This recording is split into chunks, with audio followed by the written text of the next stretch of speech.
I will introduce Amy now. Amy is a senior research fellow at the University of Leeds. Her research focuses on addressing health inequalities in research design and governance and clinical practice for underserved populations. Her current research, funded by Wellcome and collaborating with HRA and I think the Medical Research Council and the National Health Research Trial Research Methodology Partnership, aiming to improve inclusion in applied health research for underserved populations, with particular focus on people with learning disability. She works closely with the World Health Organization Disability Team, collaborating on the Global Report for Health Equity for People with Disability 2022. Currently, she's the PI of an interdisciplinary network to explore the role of arts and humanities methods to improve sexual and reproductive health care for women with disabilities. And she's a member of the National Institute of Health Research Methodology Incubator, Qualitative Workstream, and passionate advocate for qualitative methods in health research. So thank you, Amy, for being with us today. And yeah, we hope we'll have good discussion. Thank you. Thank you very much. I feel a bit guilty. That was quite a mouthful now for my introduction. So thank you for getting through it. Right, I'll just share my screen as we go. Can you see that? Okay, give me a thumbs up, Isabella. Fab. Okay. Right. Well, thank you all for coming along and for being interested in this topic, which I know I've got increasingly passionate about as I really think more about the ethical issues raised on this. So this talk's going to be a bit of a quick overview of a lot of what's happening in the area, and then some of the questions that I hope are going to be raised by this seminar series. So I've got a Slido, if anybody has access to the internet at the same time as this, if you can multitask, just out of interest really about what brought you here.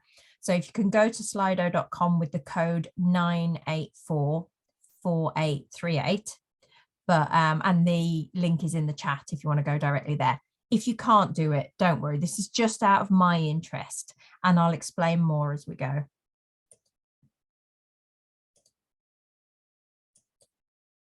Right, so the plan for my talk today is to quickly give you a bit of a background on my qualitative research, just so you know where I'm coming from.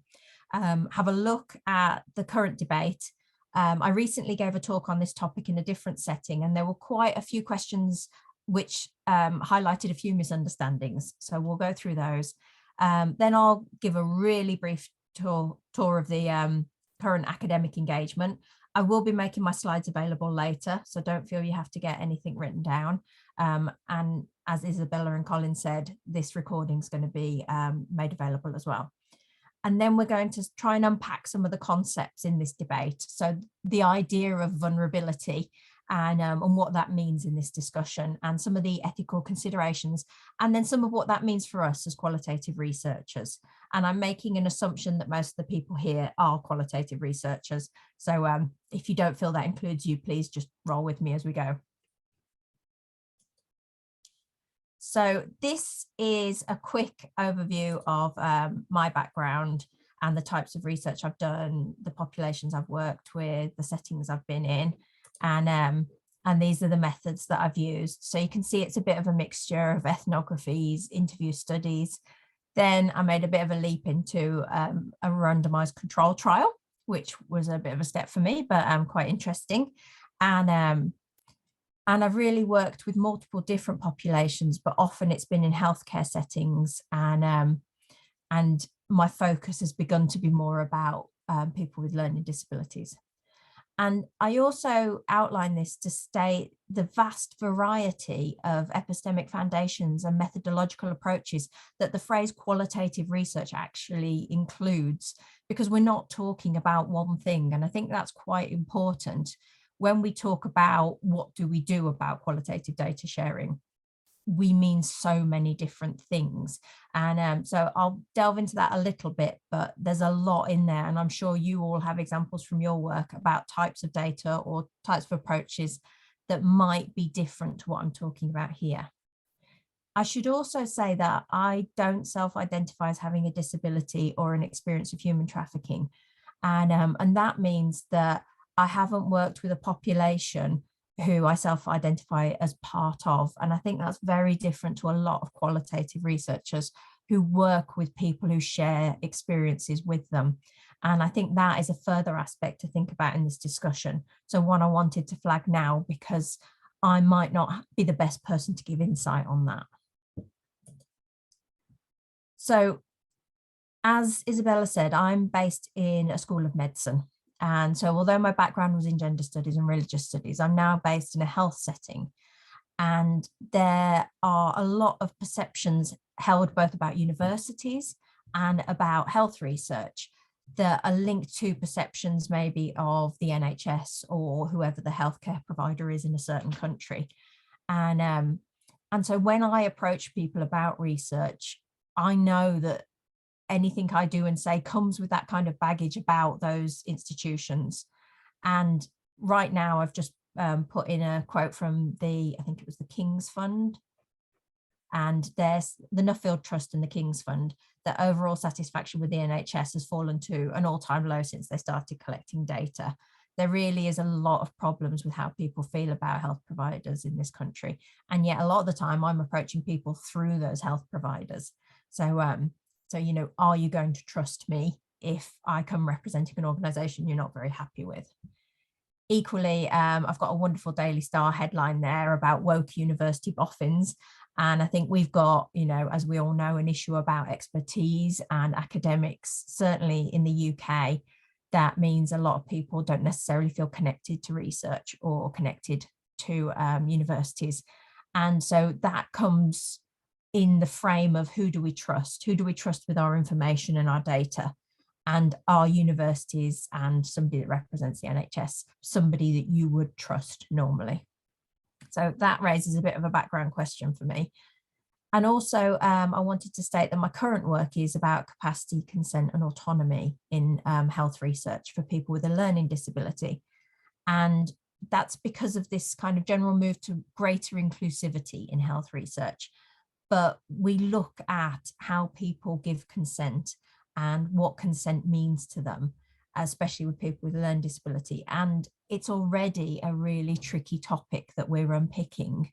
And there are some problems with what consent means to people. And I think this debate increases that question around consent. So finally, you know, outlining it all the hats that I wear, I also lead the subgroup on sharing qualitative data, which we have wonderfully named SQUID, which is part of the National Institute Health and Care Research Incubator on methodology. So the incubators were created to increase research capacity in a variety of areas and applied to health and care research. And one of the key areas they wanted to improve research skills and capacity is methodology. And within that incubator, they did a qualitative methodology work stream. So that's what I'm part of. You can find out more about them on the website and through Twitter. So they've been going since 2020 and they've just been renewed for another year. So I don't speak on behalf of the incubator or anything like that, but I think this kind of establishment of the incubators gives us an opportunity to, with a funder behind us, a significant funder of health research, to say, what does the qualitative community need? What voice does it need to have on this forum that has been given to us? So that's really why I'm interested in this topic. What does the qualitative community want from somebody like the methodology incubator? So to start with, dispelling misunderstandings. So data sharing is absolutely not sharing personal data of the people who take part in your research. It might seem obvious, but you know, some people are worried they have to share their audio recordings. I've not ever heard that asked of, nor do I think that's something that I would hear asked of, maybe. But just to say, nothing like that. It's also not supposed to be identifiable data. And I think in most terms, when we go through transcripts, for example, we do anonymize them. But if you knew they were going onto an external platform, you would go through them again and check that, you know, the towns, the places, the people, the activities couldn't be identified, couldn't be linked together. So you would do some extra cleaning. And we will come back to who will end up doing that and who's going to take responsibility for that. Because actually, I really worry about that question.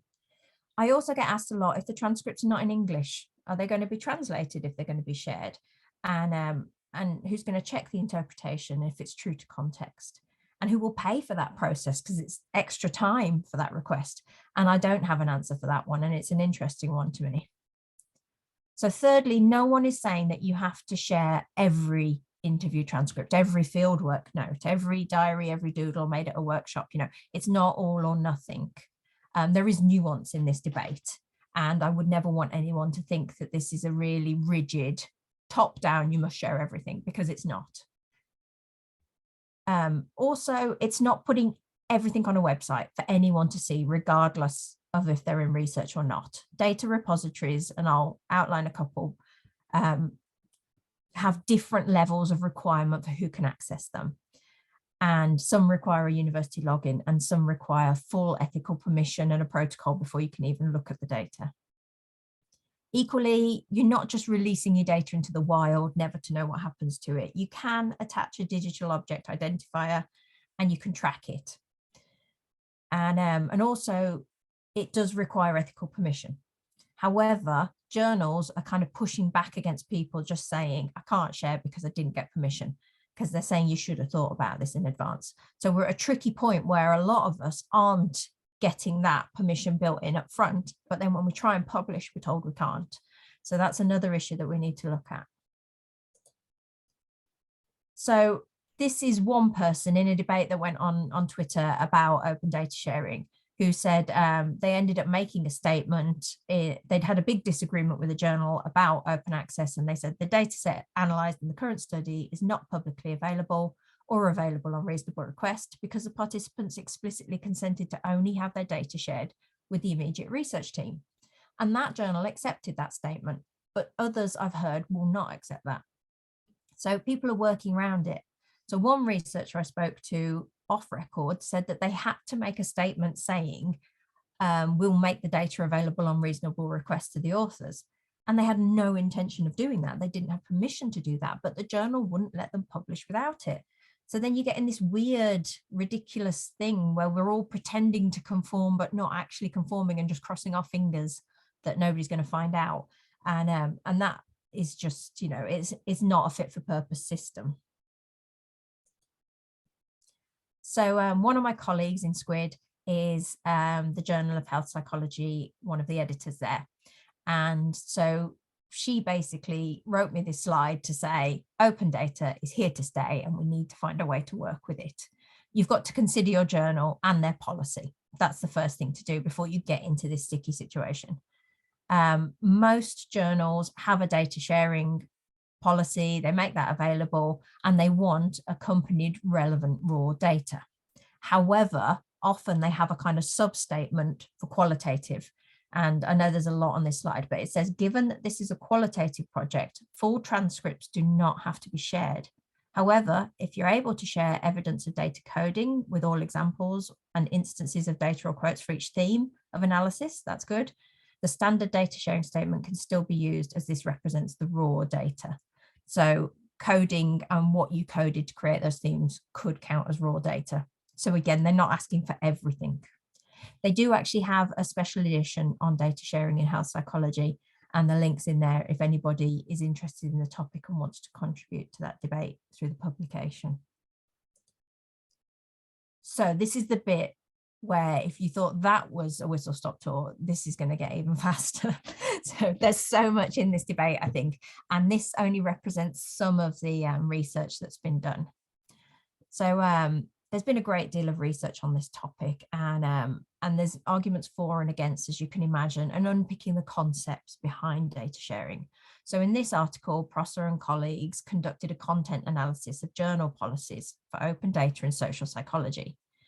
And they actually argue that what's being asked of authors under the banner of open data may not actually establish any form of qualitative rigor. So it's not doing what it's outlined to actually do.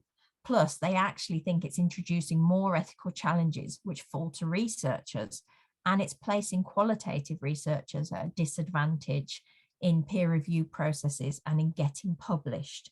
And in certain fields and certain journals, it's already harder to publish qualitative data. So they say that they endorse the British Psychological Society open data statement, which says as open as possible and as closed as necessary. Obviously, it says a lot more, but that's its kind of overview. And they make several recommendations, and that includes journals giving examples of what they would consider transparency and openness.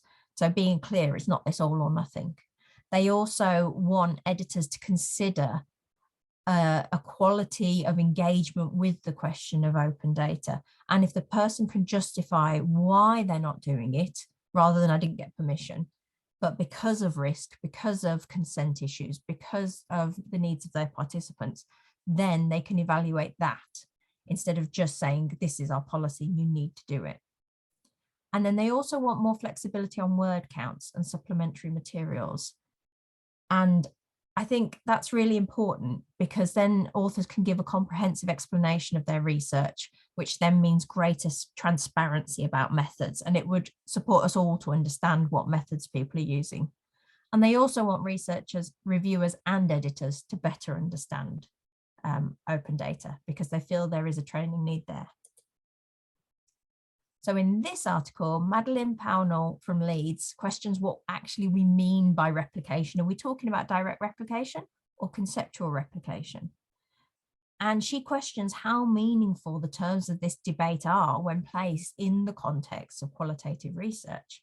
So she says bias, subjectivity, and influence of researcher positionality is inescapable, intentional, and by design for the majority of qualitative approaches. Therefore, with this in mind, I question the extent to which replication is possible for qualitative research, not least relevant. And she's written quite a few other about her own kind of standpoint on this topic. So Chauvet and Amelia Chauvet's written that not all data is created equally, essentially, and that while secondary data sharing is happening internally, where an insider knowledge about that data can be shared, externally there are further issues because of the decontextualization. And I know at Leeds sometimes we get permission to use data for teaching purposes, and we use it in context, teaching our students about how to analyze qualitative data, but by sharing our experiences of data collection, which keeps it within its context, but at the same time, I don't tend to use very sensitive data. I tend to use something, also so that the students don't have to engage with something that might distress them, but also because I don't think you should be using that sensitive data necessarily in teaching where they don't quite understand what that person went through to be able to give that data, which, you might say that's something that I need to reflect on. So Chauvet highlights the ethical questions about the permissions given for data to answer one research question, but not a number of unknown research questions.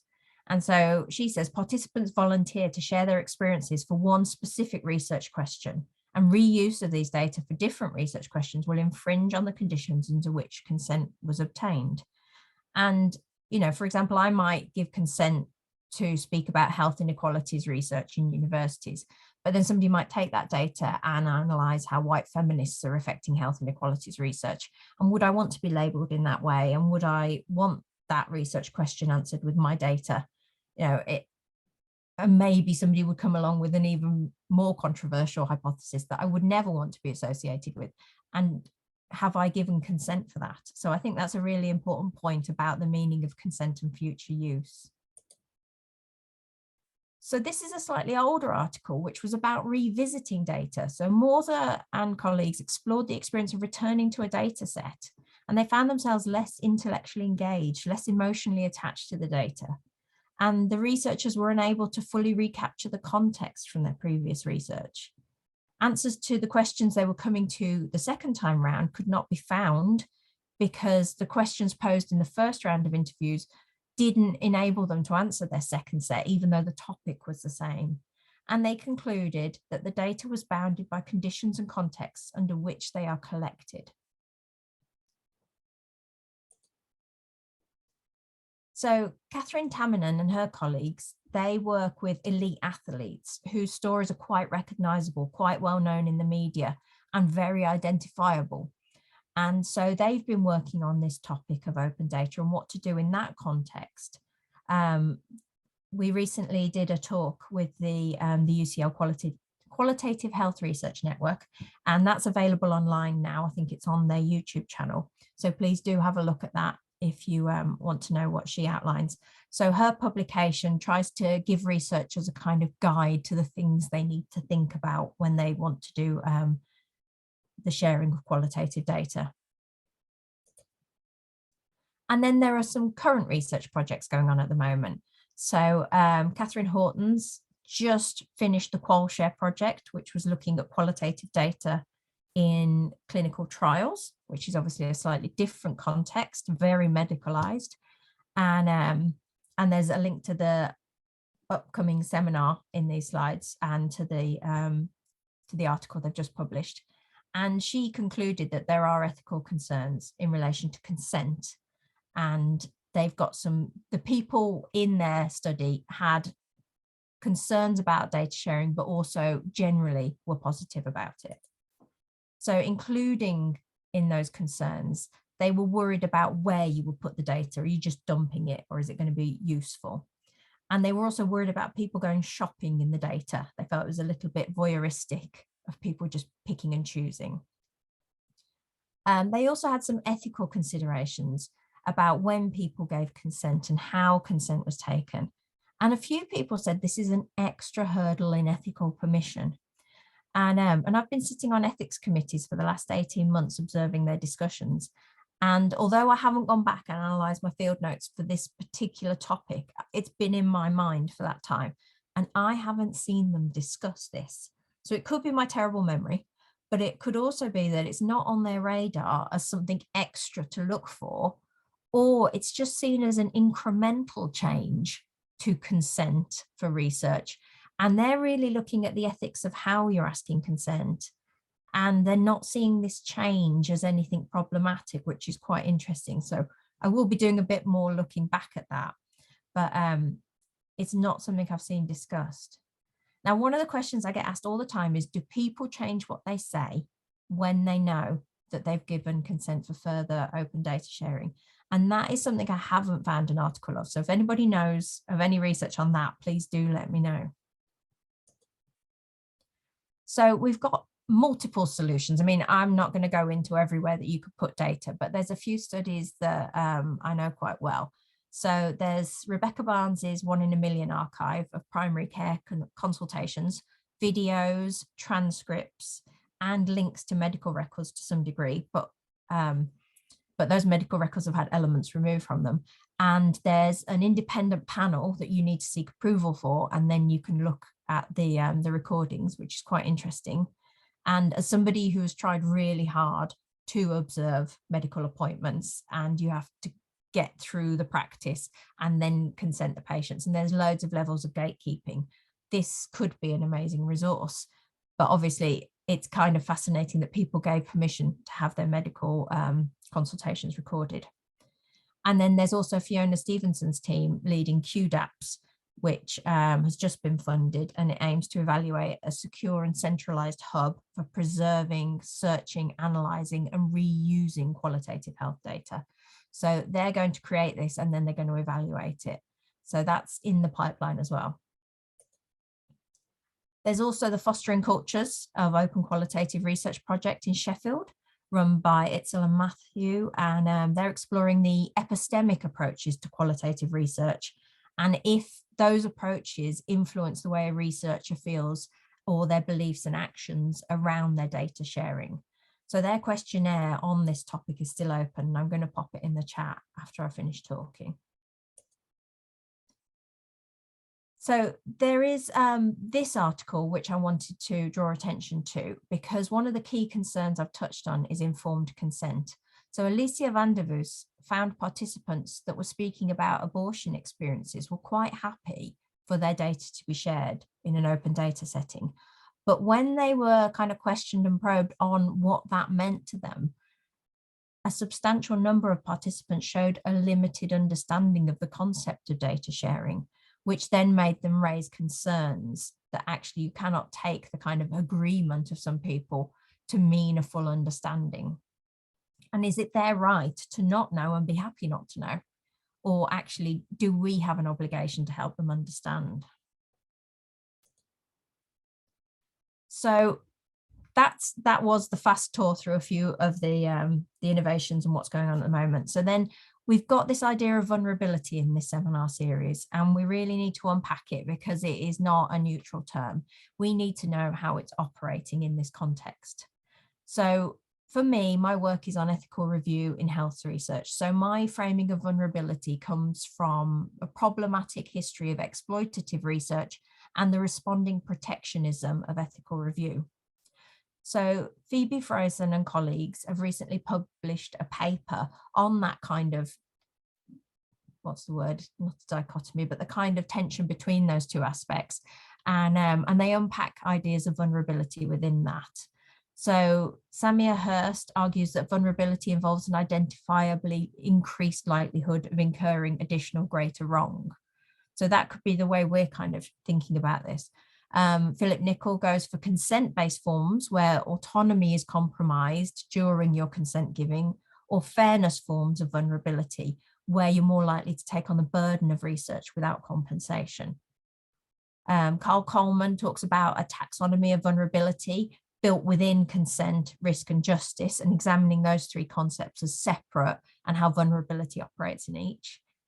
And Frizzen and colleagues really acknowledge the complexity of vulnerability and that the context of research actually enacts and arises certain forms of vulnerability.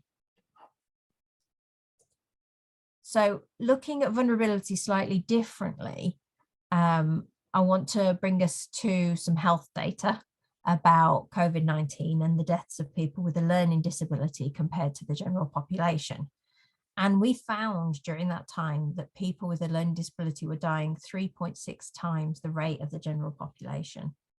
And then in February 2021, when the data was analysed for younger adults, 18 to 34 years old, we found that actually people with a learning disability were 30 times more likely to die of COVID than young adults in the general population. So there was a stark health inequality here. And what was the answer? Well, we were told they were a vulnerable group. And the use of this term, Chris Hatton has argued, and many people agree, that it was used to erase the societal contribution to a person's risk and the outcomes of that. So people with a learning disability were vulnerable because of they were living in group settings, they were living in care homes, and we all know a lot of the care home controversy during COVID. They had multiple carers coming in to visit them, some of who weren't vaccinated. They weren't put on the vaccine priority list until right towards the end of the list being rolled out. They often have other medical conditions, which, you know, they've been known to have high rates of prescriptions of antipsychotics, which make you gain loads of weight, but often used to control their behavior, keep them calm, keep them quiet. So all these factors that are actually social have added to their vulnerability, and the term vulnerability places it, the problem within them. They are vulnerable and basically erases any harm done by society. So we have to ask, is vulnerability a category of certain groups? Are they vulnerable to harm from this particular process of open data? Are we saying that we need a different set of rules for them? Or is it because research will cause or exacerbate an inequality that they already experience? So who is made vulnerable by open data sharing? And also, how would they feel about that? You know, how would they feel about being described as vulnerable? Is that how we want to frame this debate? So as I said, for my PhD, I looked at human trafficking. And back in 2003, the WHO created ethical guidelines and safety recommendations for interviewing trafficked women. And there was a media frenzy. Some journalists and researchers did some really unethical stuff. They re-traumatized women. They made their stories identifiable. And as far as I know, anecdotally, some women were tracked and found by what was published from them. So this guidance came out to kind of try and emphasize that we need to think ethically about this. So just breaking down a few of these categories, because I think they really help this discussion. We've got do no harm. Do you need to interview this person? If the interview already existed, could you access that? And could you do research on that topic without conducting a new primary interview? Certainly with certain populations who are over-researched, that might be helpful. So assessing the risk, and this is a huge one for me. Number 2, know your subject and assess the risk. So who's supposed to assess this risk? Is it me? Am I supposed to understand how the criminal organized crime networks of certain countries work and may use certain data? Do I have a right to suggest that I know that? Is it then up to the participant to assess that risk? Is it right to put that burden on them and ask them to be able to decide? And all right, say I'm not quite as thoughtful about this. I just go, oh, I understand the risk. I've taken the names out, I've taken the city out, it'd be fine. Is that okay then? Who has oversight of that risk and that problem? So really, we need to think about who is assessing this risk and how we assess this risk, and if vulnerability has a role to play here. And also, who's going to clean this transcript, for example, to make sure that there's no risk? Is it going to be the PI of the project who got all the money and has overall view of the project? Or is it going to be the research assistant who's on a fixed term contract and who's been asked to do this job, but actually is going to bear the responsibility for the risk? So we've also got ensuring anonymity as number 5. And we can edit details of names, places, but a narrative, a story is exactly that. Events link each other and they are recognizable to some people. People will be able to see their own stories, definitely, but can others see them? And is that a problem? And then we've got get informed consent as number 6. Make sure the respondent clearly understands the intended use of the information and her right to put restrictions on how the information is used. And it returns us to the article from Van der Voos. And do people give informed consent when it comes to open data when we don't know what research will come next? Number 8 is do not re-traumatize. Can the reuse of data support a reduction in re-traumatizing from research?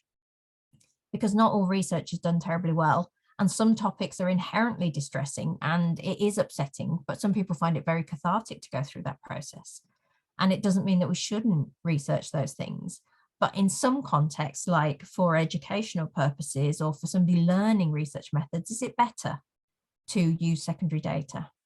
And number 10 is put information to good use. And again, is it better to start sharing that information to make sure that more people make use of it? So just reflecting, if we protect data from historically underrepresented groups, are we actually silencing them? By trying to not put them at risk, do we quieten their voices? Is it actually good to share their information because it stops the reliving of trauma, it makes use of their data, and it amplifies certain voices that aren't often heard in research? But we don't want to assume all data is good, that all research is conducted well, or that all sets of information are inclusive. If somebody is openly sharing a data set, will the same voices get heard again and again? And if that data set's not terribly representative or quite biased in one direction, will it amplify those voices? And then we've got lots of other issues. How will AI use this data if it's out in the public domain? How can we understand future use in all its possible iterations if we don't really know what's going to happen next in research? And also, I've been asked, are we paying lip service to hearing people's voices when actually we're doing them harm? And that's something, you know, this idea of risk that we keep coming back to. So wrapping up this talk, I really want to reflect on our relationship with our participants, because a lot of the time they're co-researchers, they're friends, they deserve recognition in their data. but this move kind of puts us into a gatekeeper or a guardian position, especially if we kind of have them as co-researchers, co-producers and owners of their data. Do we have a right to share it, or do we need to make that decision with them? And if we have a responsibility to do no harm, is it right for us to make those choices? Do we have to make it together? So, you know, if I'm speaking to women who've survived domestic abuse but are at risk of being identified by their partners, should I share their data ever? But then equally, if those same women want to be named as co-authors, if I share their data alongside that, you've got their name and their data, and that's quite exposing. And if we put ourselves in our data as a member of that group, and in our interviews, you know, we share information about our past experiences, then our names are on those publications. And that's quite exposing for us. And we have future careers to think about. How much do we want our colleagues to know about us? But if we edit out what we've said, well, is that fair then? The participants are expected to lay themselves bare, but we don't. So there's a real power imbalance that might be emerging through the editing of open data. I've yet to see any co-produced guidance in a project about how the participants want their data to be shared, but I'm sure it exists, so I'd love to find it. And it's impossible really to separate the two slides about our relationship with our participants and our data, because actually we're so closely linked a lot of the time in what we do. Not always. Kidder and Fine have this kind of small q, big Q distinction. And they say small q qualitative is typically quite a positivist framework, generally descriptive, whereas big Q is the more theoretical, conceptual stuff. And there are a few kind of dry, structured interviews I've done in the past that I don't see as necessarily as problematic to share. But in other studies, there's been tears, there's been laughter, there's been friendships, and I really feel quite differently about the data from those studies. And it is people and it is emotion. And I think removing us as researchers and as participants does take away a lot of that. It decontextualizes it. And yeah, as we've reflected on, a lot of journals don't want to hear those details, or they don't give you space to discuss those details. So coming back to Prosser's article, word limits on methods is also part of the problem. How can we be transparent if we don't have the space to be transparent? And so my final point that I want really some reflection on is the status of qualitative research and researchers. In certain fields, there's a hierarchy of evidence, and qualitative can be seen as less rigorous. And it might feel untrue to some of you where your field is something that where qualitative is the norm. But in health, I still have to defend why we're using qualitative methods a lot of the time. And this derision of methods is a derision of the skill set that it requires to collect qualitative data properly and well. And in a world where researchers are on short-term contracts, we often circulate qualitative research between projects, subjects, universities, and we expect them to create meaningful connections to participants, produce data, and then end those relationships and move on. And the model of employment doesn't actually support the skill set of quals researchers and the emotional labor of what we do. And so that data, it doesn't belong to us, it belongs to the university, and we move on. And it kind of depersonalizes what we've done or our investment in those people. And it erases the skills and the emotions of our work. So in the seminars, we need to talk about what we should share, how we explain open data, when we should be saying no to open data, and to what degree, and who has the right to assess risk, where we draw the lines, and how we want vulnerability, if we want it at all, to operate in this debate. And I'd also ask that this debate reveals something about the status of qualitative researchers, and for us to reflect on that, because it is a contentious debate when it comes to a derided skill set. So thank you very much. I'm sorry that was such a whistle-stop tour, and I'll pass back now. Thank you, Amy, for the brilliant talk. Certainly, we're thinking a lot of things, and we're excited to discuss. So we'll introduce Zosia now. Yeah, thank you very much, Amy. It's a really, really great talk. So now I would like to invite our second speaker, Zozia Beckles. So Zozia is an experienced information professional with a background in health, informatics, and research data management in the higher education and research sectors, and has been a chartered member of CLLIP since 2012.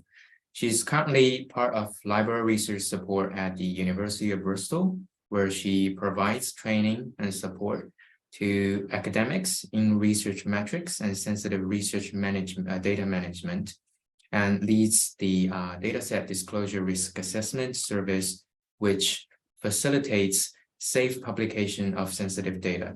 She also serves as chair of the LEAS Bibliometrics Committee. So Zozia, we're very honored to have you here with us today. So now you can take over. Thank you. Thank you. Right, I'll just share my screen.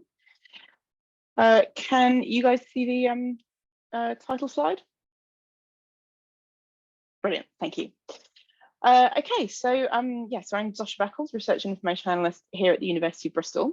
And in sort of contrast to Amy's talk, what I want to do is give you an overview of some of the ways in which we seek to manage sharing of sensitive research data, specifically qualitative research data, here at the University of Bristol. So kind of hopefully Amy's giving you a sort of big picture look at the kind of landscape and the questions that we have to grapple with. And what I'd like to do is give you an insight into one particular way that we're trying to tackle that.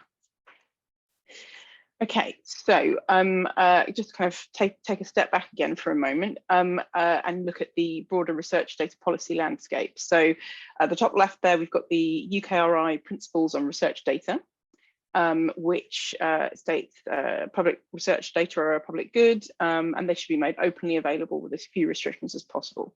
Similarly, we've got the ESRC research data policy, which says data should be made openly available and accessible with as few restrictions as possible. MRC down there in the bottom left, data should be made available to the scientific community with as few restrictions as possible. So on the one hand, you've got this kind of general expectation of data sharing.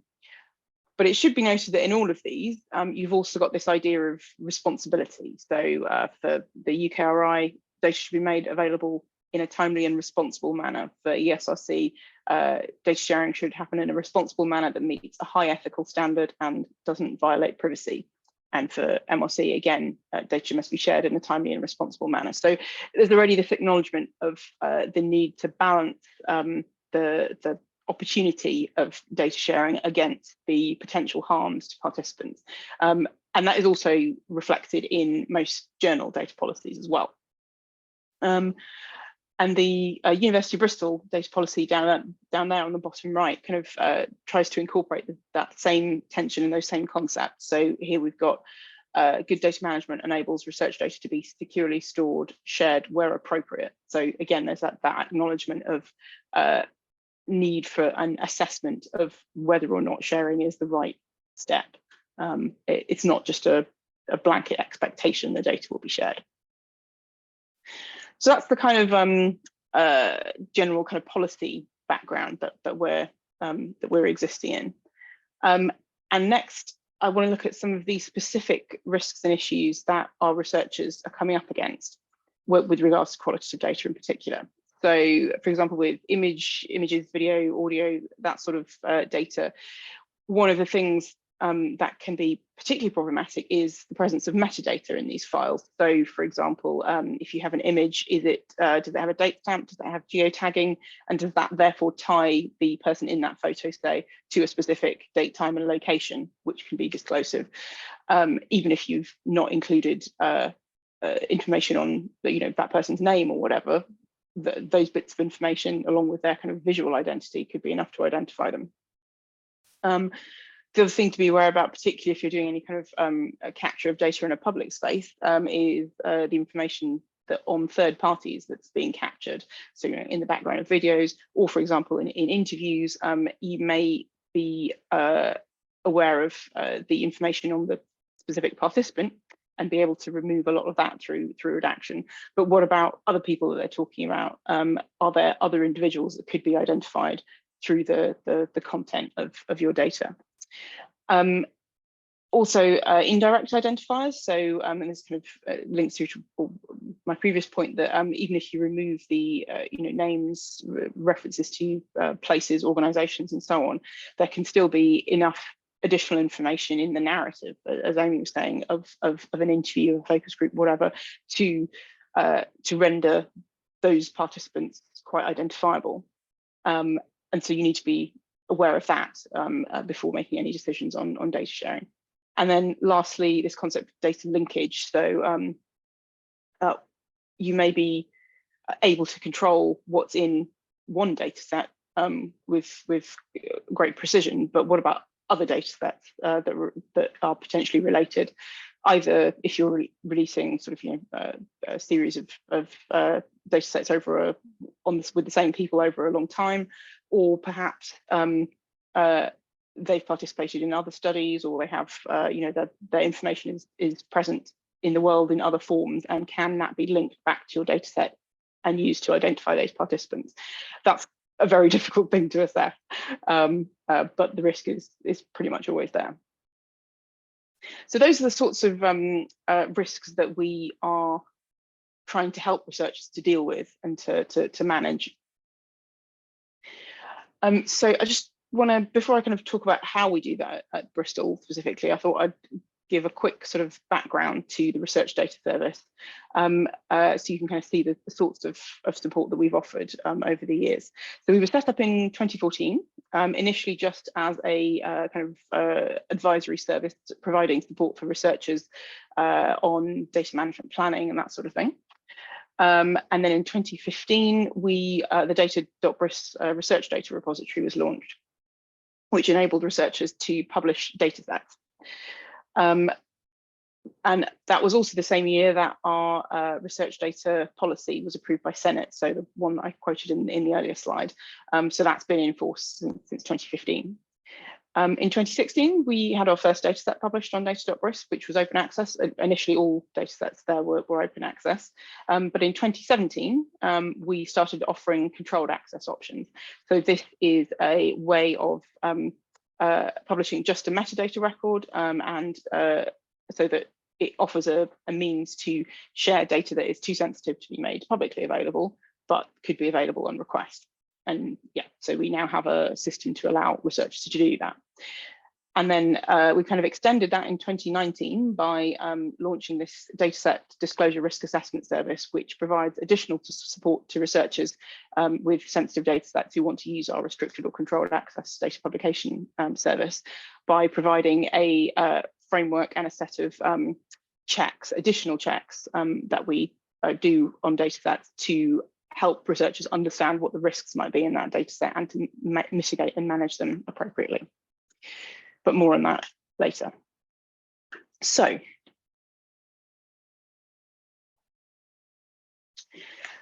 the way that we handle this, the sharing of sensitive data at Bristol is kind of, there's sort of three main facets to it, essentially.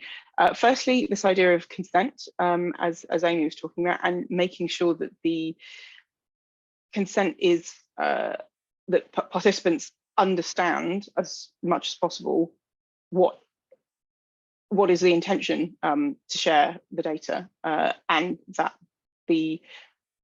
whatever they've agreed to, we can follow through on in the way that we publish it. And I'll kind of go through some examples of what I mean in a bit. The second aspect is around anonymization. So again, making sure that we minimize the amount of personal information that is in any given data set. It's not always possible to remove all of it and keep the utility of the data set, but to minimize that as far as possible. And then thirdly, control. So this is the idea of restricting access, restricting what people can do with the data, by establishing control of the data environment and sort of a legal framework for how they access it and what they can do with it. So firstly, yes, so those are the kind of three main aspects of how we try and manage the risk of sharing sensitive data. And so what I'll do now is kind of dive deeper into each of those three aspects and show you specifically how we support those. So with regards to consent, this is kind of all about getting in early at the beginning of a research project to help researchers think critically about what they might want to do with data, and to make sure that that is made clear to participants in information sheets and consent forms. So firstly, we have a data management plan review service, which involves kind of helping researchers who are at the grant application stage to check that they understood, as well as kind of just general good data management practice around storage and so on and so forth. Also a check of what they intend to do with regards to sharing, to check that this is kind of in line with what the funders and potential journals will expect, and also that they are able to meet those expectations because they've kind of got the kind of right consent and all that built in at the beginning. We also have input into the ethical approval process via a kind of flag in that internal process, which sort of prompts researchers to send their consent forms and information sheets to us for checking. And then lastly, we've got a research training program which covers a number of bases, and I'll talk more about that in the second section on anonymization. But it also includes kind of training and advice on how to handle issues around data management planning and consent, and making sure that all of those things are kind of considered and tied together as early as possible. So a little more information on what we would expect in a data management plan. So regardless of the funder, these are broadly the kind of 6 categories that any data management plan would need.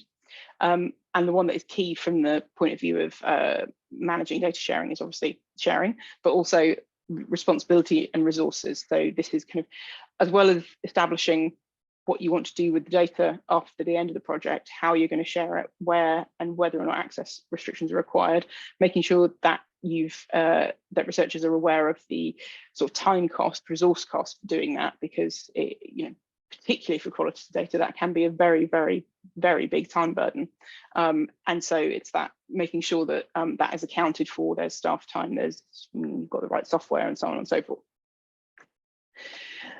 So that's the kind of bit that we try and support right at the beginning of the process through data management planning. Oh no, that was right. Sorry, I thought I'd skipped a slide. Yeah, so the second stage is, as I mentioned, part of the ethical approval process. So we try and help researchers to review their consent forms to make sure that what they intend to do with regards to data sharing is reflected in that consent form and is as kind of clear and unambiguous as possible. So this is an example from a focus group study that we supported, and some of the things we'll look for will be, for example, explanations of what's going to happen to data during the course of the project. So that's like clause 4 there, explaining that the focus group will be audio recorded and then transcribed, and the audio recording will be deleted after a certain point. And then clause 6 and 7 on the left there explain what will happen to the data at the end of the project, that the transcripts will be anonymized and deposited in the Data.Brist research repository, and then specifies there for future research and learning. Now, our interpretation of a clause like that is that if that restriction on future use is made, then we would have to apply some kind of access controls to that data set, because without access controls, we can't guarantee that somebody will use it for research and learning. That could, if it's open access data set, it could be used for anything.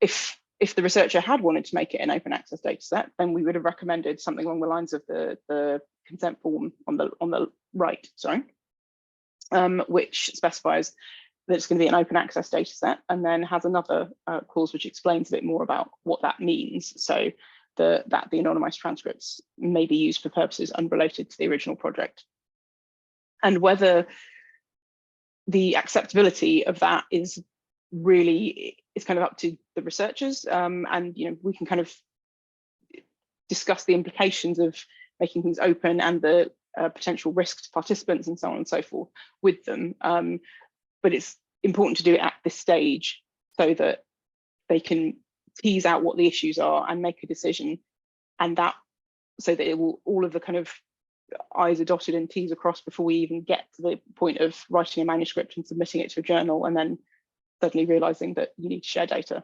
It's all about kind of having those conversations and those discussions as early as possible. And then the other thing that we'd look for at this stage would be information on what happens if participants withdraw. And again, being clear with research with participants, what will happen to their data and whether or not it can be removed from the data set or whether it will still be used because analysis has started, it's already been anonymized. It might be appropriate to remove data entirely, it might not be possible. Kind of all of these approaches are possible. It kind of depends what works for the research, what works for the participants, kind of how you want to balance that risk, basically. But again, it's the importance of kind of making it clear upfront as far as possible. Okay, so those are the ways that we try and input into the research planning process and the consent planning process. The other aspect, the other kind of facet to managing how we share sensitive data here at Bristol is through anonymization. And there are kind of two main aspects to that. One is this dataset disclosure risk assessment service, and the other is this package of researcher training that we offer. So, as an overview, when a researcher comes to us with a data set that they want to publish, it kind of goes through this basic workflow. So we get a publication request, we do a kind of yes/no check. Does it contain information on human participants? If no, it goes through a set of standard pre-publication checks, which I'll talk more about later. And that may require some changes from the depositor, it may not, but once it's ready, we publish.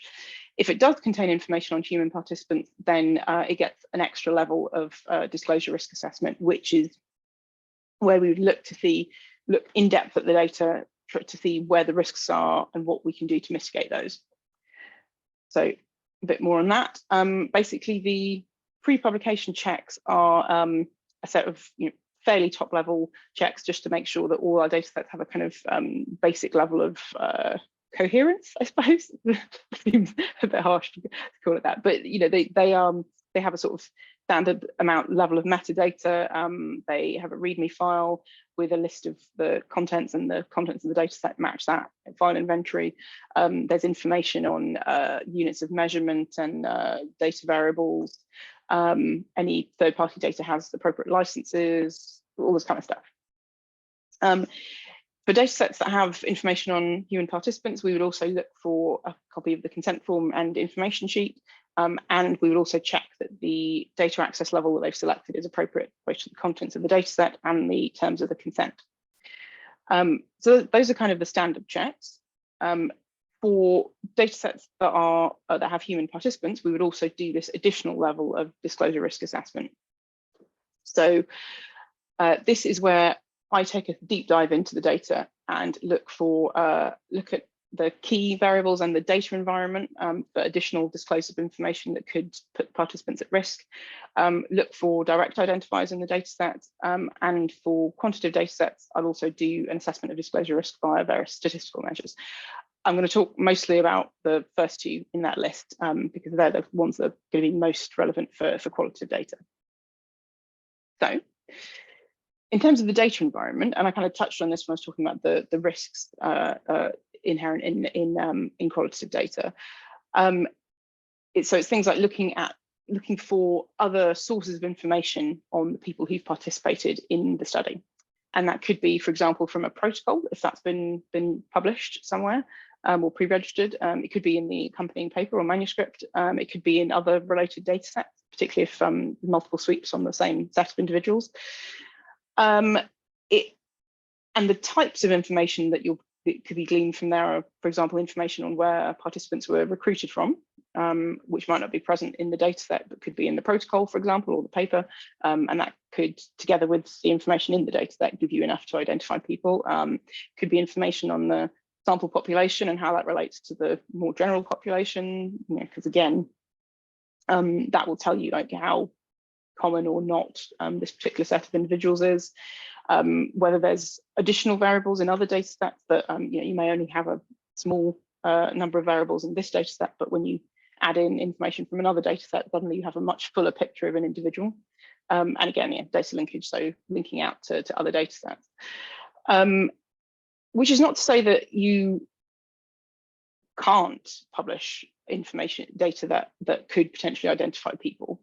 But again, it's kind of, has this been adequately explained to the participants, and do they understand the risk? In oral histories, for example, it would be perfectly normal to kind of share raw video footage, for example, because that's what you want. You want the full context of somebody talking about their life. But that might not be appropriate at all in other contexts. For example, the 1 in a million study that Amy referenced, which is published through our repository. There, we have much stricter controls on who can access it, and also sometimes researchers might not even get access to the video. They might just get transcription of the audio. It depends what they want to do with it, essentially. So yeah, it's all about kind of assessing the potential uses of the data set and the potential risk factors going into it, as well as what the participants might have understood about what they were agreeing to, and so on. So it's kind of a big picture assessment. In terms of sort of actual changes to the data set, some of the things I look for in terms of being able to remove information to reduce that risk of disclosure would be kind of obvious things like name and email address, but one that I've often come across is survey platform ID. So where researchers use kind of common survey platforms, where an individual can register and take part in multiple surveys. If you download the results, those individuals will have a sort of individual ID for that survey platform, and potentially if you include that ID in the data set, somebody could use that ID to then look up their responses to other surveys, or at least identify their responses in other surveys, and therefore get additional information. So it's an easy one to fix, but yeah, one of the things that I would check for. And there's a couple of tools that I use to do this sort of thing. So both from the UK Data Service. So if you are wanting to carry out this kind of work yourself, I definitely recommend them. The second one, QA My Data, is more aimed at qualitative data sets, quantitative data sets, sorry, but it's still pretty useful for that. It can help you do things like identify missing variable labels, that kind of thing. Okay, and then the other thing that I mentioned that we do to support researchers in understanding the process of anonymization and the kind of the considerations that need to go into that is researcher training. So we have a couple of different options. The sort of main training session we run is this managing ethically sensitive data one across 3 hours, which includes kind of a real deep dive into some of the issues I've talked about today. So consent form wording, statistical disclosure control, those sorts of things, and legislative requirements, and includes sort of a lot of exercises and time for discussion and debate, and kind of to really kind of unpick what these mean for researchers in their specific context.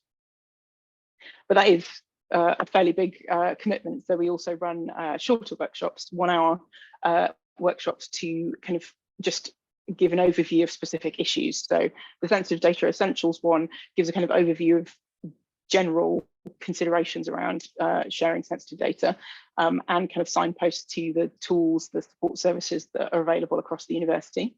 And for GDPR one, that one's really aimed at researchers who are already kind of quite confident in dealing with sensitive data and just need an update on the current legislative framework, basically. And they both last an hour. So that's the kind of sort of training base that we offer, as well as kind of various web guides and written guidance and things like that. And in terms of the training, what I've done here is looking at outcome measures after workshops.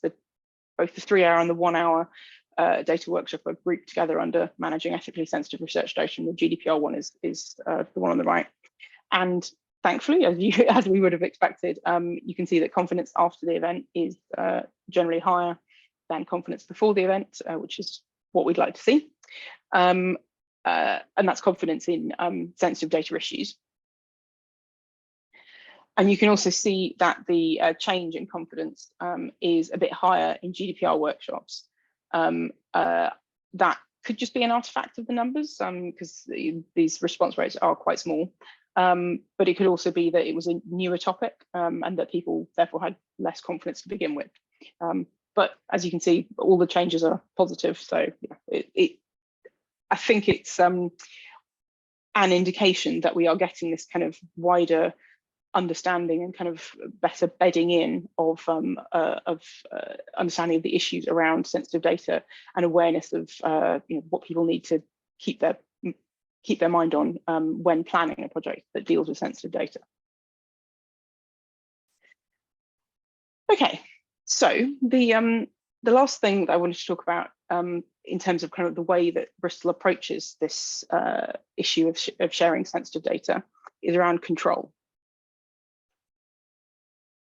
And this is the idea of controlling the data environment, controlling how the uses to which the data can be put. So we have a restricted and controlled access data publication system, which allows researchers to, which means that researchers don't just have to stick it up on the web and abandon all, all responsibility and all control. We have a data access committee which oversees access to, which oversees requests for controlled access data sets, and we have a standardized contract, a data access agreement to govern users. So I'll talk a bit more about all of those. So as I said, we have two types of access to data sets in the research data repository, restricted and controlled. The basic process for accessing either is basically the same. So users have to fill out a form that says what data set they want, why they want it, so what they're going to use it for. It asks about their prior experience in dealing with sensitive data. It asks for evidence of ethical approval, if relevant. It asks for evidence of institutional information security policies so that we can be sure that whoever we are giving the data to has adequate sort of systems in place to look after that securely. We check that the requester is affiliated with a kind of recognized research institution. So we wouldn't release it to an individual. It's always released to an institution. And we also get input from the data steward, so the researcher whose data set, who deposited the data set. We also get input from them to ensure that the research question that this user has posed is something that can actually be answered by the data set. Because if it can't, then there's no point, there's no need for them to have access to it, basically. So that process is the same in both cases. For restricted access data sets, these are ones that have slightly fewer risks associated with them, and we manage the entire release process within the research data service. For controlled data, there is that's kind of data with some reason that it's more sensitive or a higher risk to participants or the institution or something. And so for that, we have a data access committee made up of senior academics and members of professional services. So for example, research governance, research contracts, people from the Secretary's office for kind of legal and data protection insight, people from IT services. So stakeholders with kind of relevant expertise and insight into the issues around dealing with sensitive data. And that committee oversees all requests for controlled access data sets. So they will review all the documentation around the ethical approval and so on and so forth for the request and the context of the data, and then come to a decision as to whether or not that data should be released.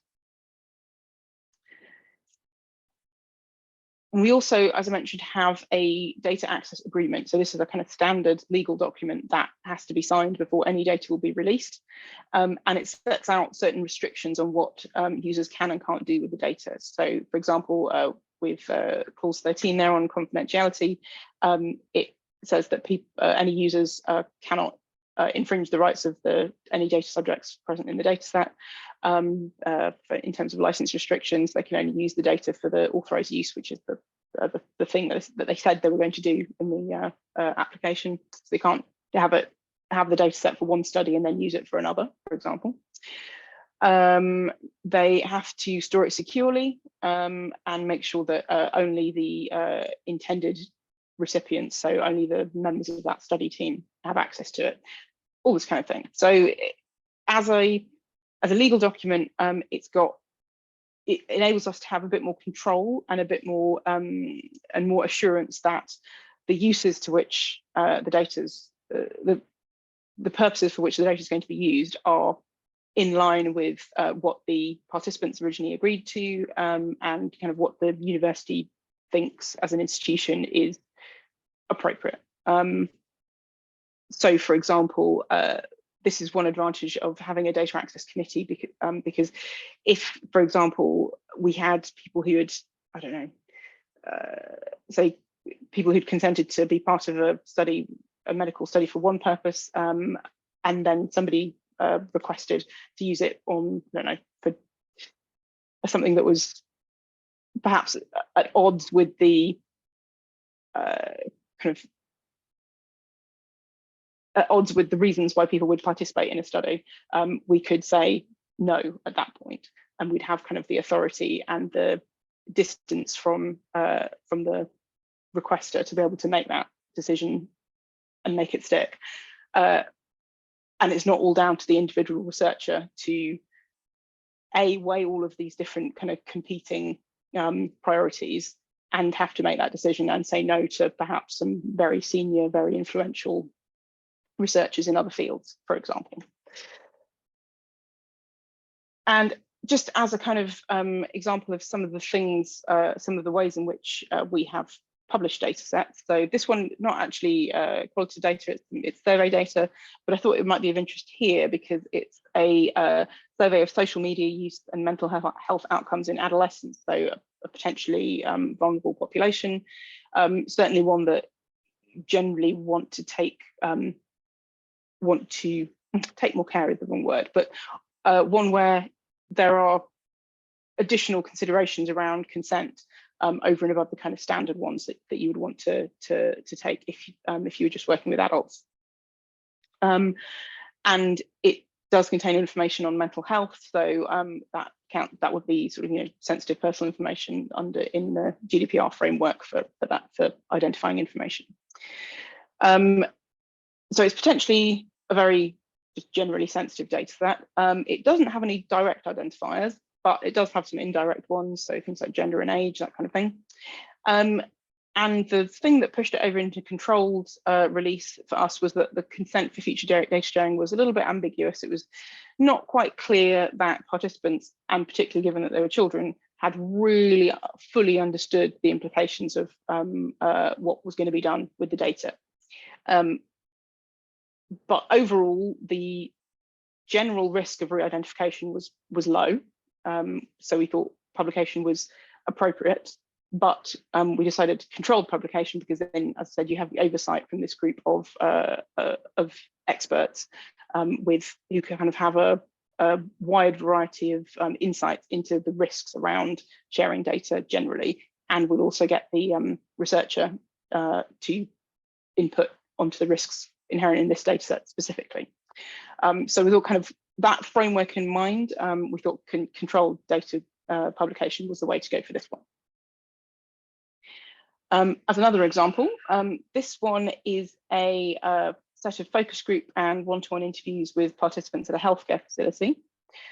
Apart from the fact that they're in a healthcare facility, there wasn't any particular indication that they were vulnerable or likely to have any problems understanding what was meant in the consent forms. So although it did contain some information that was sensitive on health and well-being, for the most part, it was fairly, it was felt that it was unlikely to be too revealing for any of the participants, and there was clear consent to share for research purposes. So for that reason, this one is a restricted access data set, meaning that it doesn't require that additional level of oversight from the Data Access Committee. And so these are just kind of two examples to kind of give you a snapshot of the kinds of data that we have shared and the framework surrounding those. So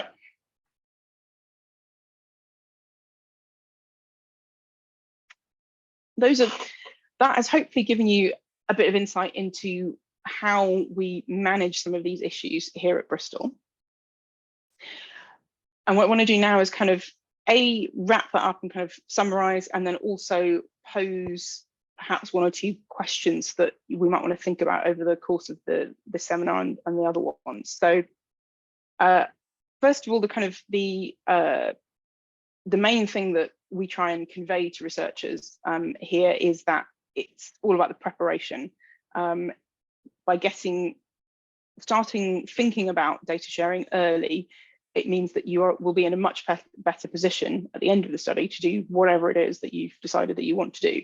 That may be sharing, it may not be sharing, but by kind of thinking about it early and getting in the things that you need to in terms of consent and so on and so forth, then you will be able to carry out data sharing if that's what you decide on. And then again, in terms of these kind of three facets to making data available, firstly, consent, making sure that the participants have been consented and consented clearly to what you want to do with the data, and that they fully understand what that means in terms of risks for them, both kind of generally, and if there's any kind of specific risks around the harms of re-identification and what that could lead to for them later on down the line. Secondly, anonymization, making sure that you've kind of thought about data minimization and removing identifiers and kind of trying to reduce the risk of re-identification as far as possible within the data set itself, and also as relates to other data that might be available out there. And then thirdly, this idea of controlling access. The idea that making data available doesn't mean having to make it open. By controlling access to data, we can make it available in very specific controlled circumstances, and therefore still get some utility out of it, whilst at the same time protecting our participants.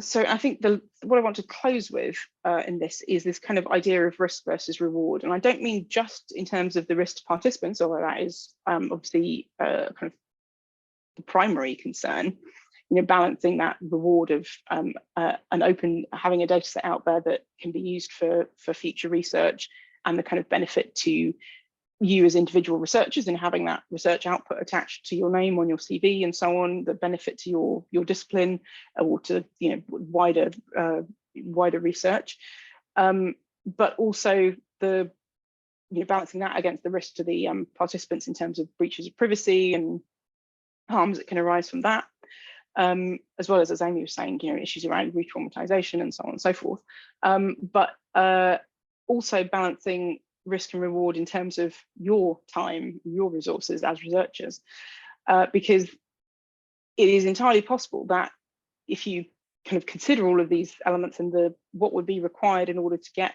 a data set available, to prepare a data set to make it available to share, it might require taking out so much information from a transcript, for example, that it becomes virtually useless, in which case you might decide that actually it's not appropriate to share this data set because I cannot get it into a state where it would be safe for the participants and also useful for other people.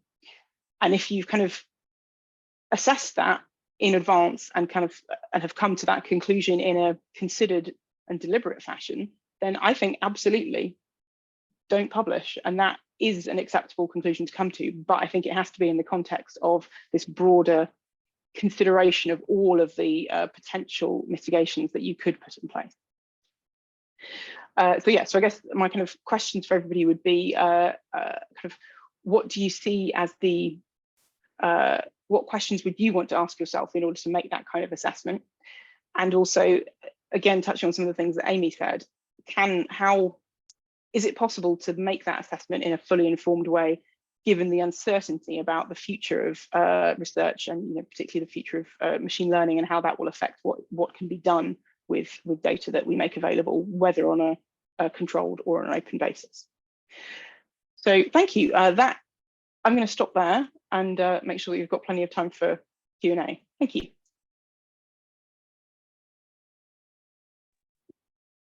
Thank you, Sosia, for this brilliant talk. We are a bit tight on time now, but we think maybe we'll be able to answer 2 questions. I'm sorry about that, but feel free to also email us or email the speakers as well. So I guess one really quick question is that we had is the research training available to people outside of Bristol? So this is to Zosia, just to just bear with me while I stop sharing. So some of it is we've made kind of recordings of a lot of our workshops, and some of the just general training materials are up on our website and freely available.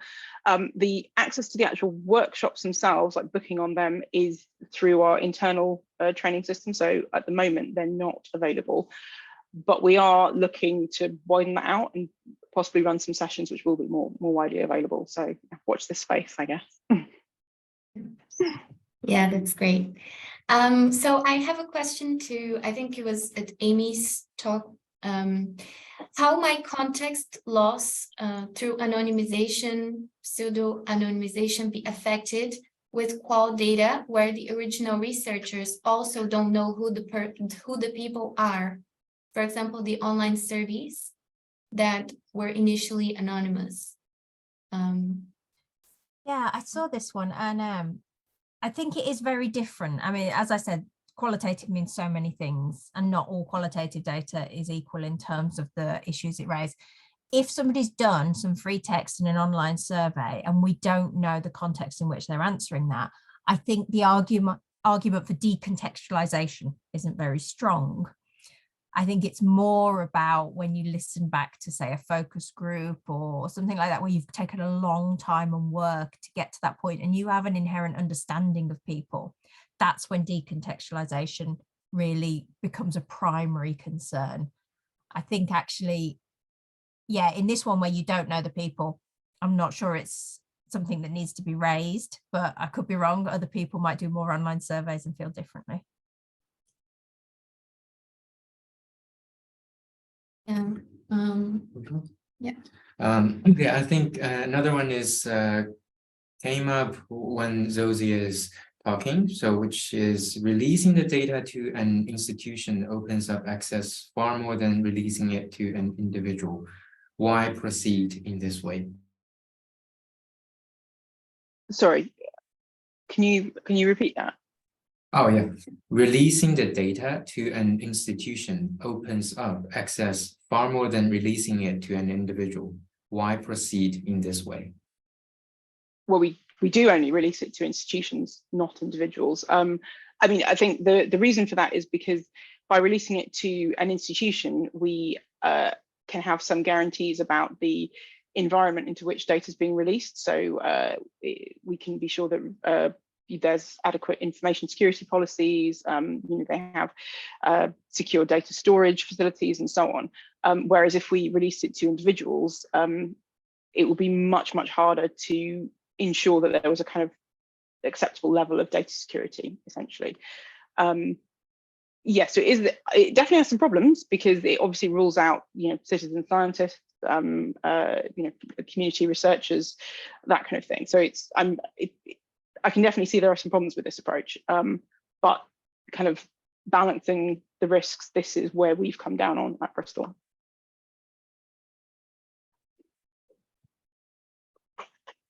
Great. Well, we have so many questions, but we don't have a lot of time. But now we had a very recent question now that got my attention because it's my topic of research as well. And it's very interesting question about research participants who become co-researchers. So regarding doing research that follows a decolonial approach, whereby the research methods are co-constituted with the research participants who then become co-researchers, how can the ethics process be managed? The principal researcher still needs permission to start the study, but the study is still in the process of being designed. So I think maybe if we could have your thoughts on it, Zosia and Amy, just for quickly wrapping up the Q&A, and then maybe we'll, of course, we're storing the questions to see if we can answer them later, but. Sure.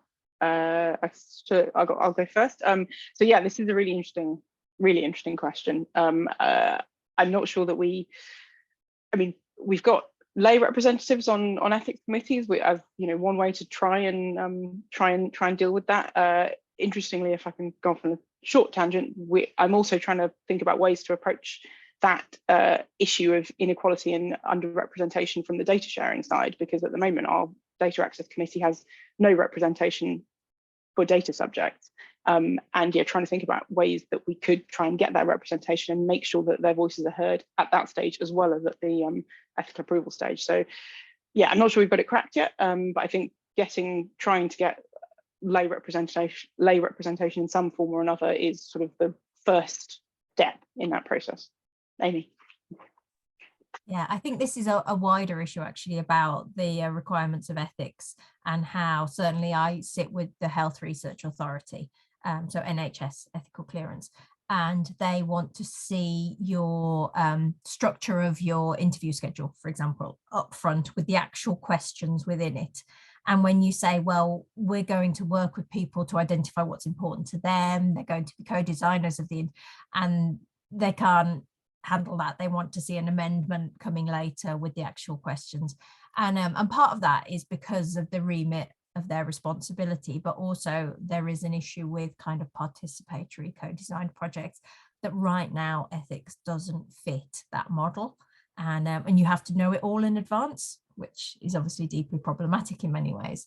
But I think it also then raises these questions about if you have co-researchers who are both the subjects of the data and the producers of it, their relationship to the data that project produces is shifted.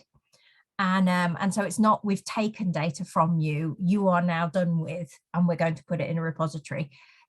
They are actually part of that data. They are the owners of it, but they're also recognized as the owners of it. And I don't think, again, a lot of data sharing models recognize those methods yet. They're not quite in tune with that. I think it was lovely to see from Zosia's presentation how much support there is out there to negotiate that. And I think that's the key message, isn't it? To engage really early with that support. Yeah, thank you for answer.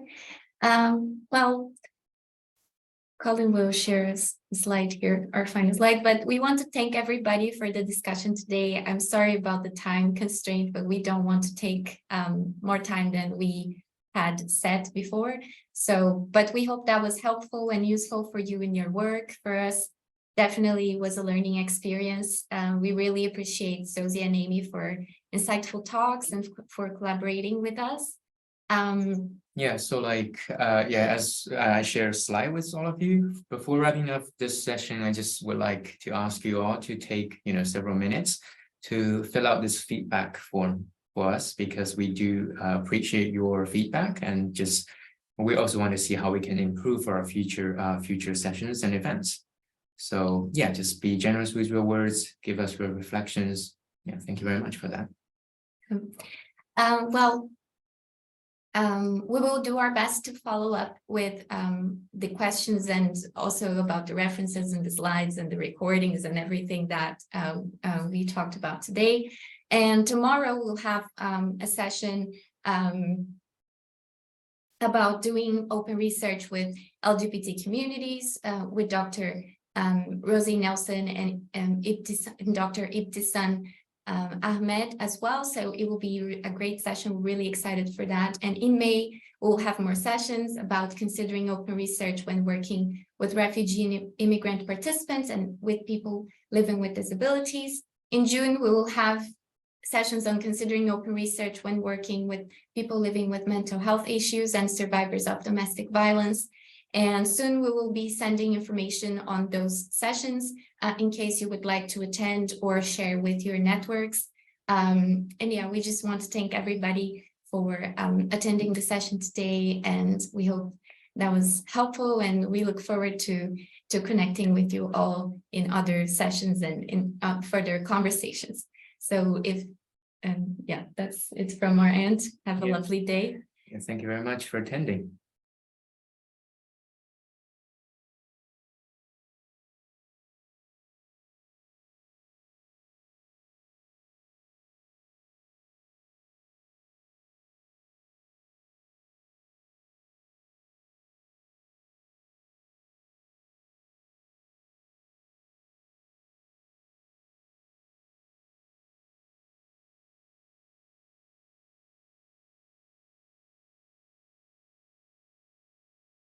Good.